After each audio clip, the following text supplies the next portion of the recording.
பெற்றோர் கண் முன்னாடியே நீரில சிறுமிகள் 2 பேர் மூழ்கி உயிரிழந்த சம்பவம் பெரும் சோகத்தை ஏற்படுத்தியிருக்கு. பெற்றோரோட அணைக்கு துவைக்க போன சகோதரிகள் நீர்ல மூழ்கி உயிரிழந்திருக்காங்க. உறவுக்கார குழந்தைகளை காப்பாத்தி தங்களுடைய குழந்தைகளை காப்பாற்ற முடியலையேன்னு வேதனையில ஆழ்ந்திருக்காங்க பெற்றோர். திண்டுக்கல் மாவட்டம் சானார்பட்டி பக்கத்துல இருக்கக்கூடிய சோழகுளத்துப்பட்டி பகுதியை சேர்ந்தவரு தங்கராசு.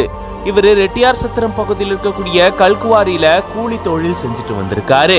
2 மகள்களான 17 வயதான பேபி ஸ்ரீ மற்றும் 12 வயதான நாகசக்தி ஆகியோரோட சிறுமலை அடிவாரத்தில் இருக்கக்கூடிய 5 கோழிப்பட்டி சங்கிலியான் கோயில் தடுப்பணைக்கு துணி துவைக்கிறதுக்காக போயிருந்திருக்காரு. இவங்களோட உறவுக்கார 2 சிறுமிகளும் போயிருந்திருக்காங்க.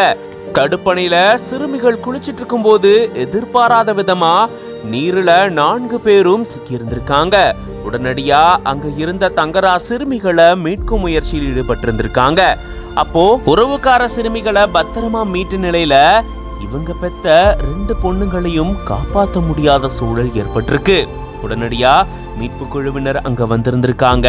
2 சிறுமிகளை தேடும் பணியில ஈடுபட்டு இறுதியா உயிரிழந்த நிலையில 2 சிறுமிகளையும் மீட்டிருந்திருக்காங்க.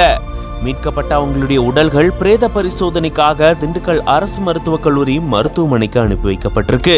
பெற்றோர் கண் முன்னாடியே தடுப்பணையில சிறுமிகள் 2 பேர் மூழ்கி உயிரிழந்த சம்பவம் பெரும் சோகத்தை ஏற்படுத்தியிருக்கு.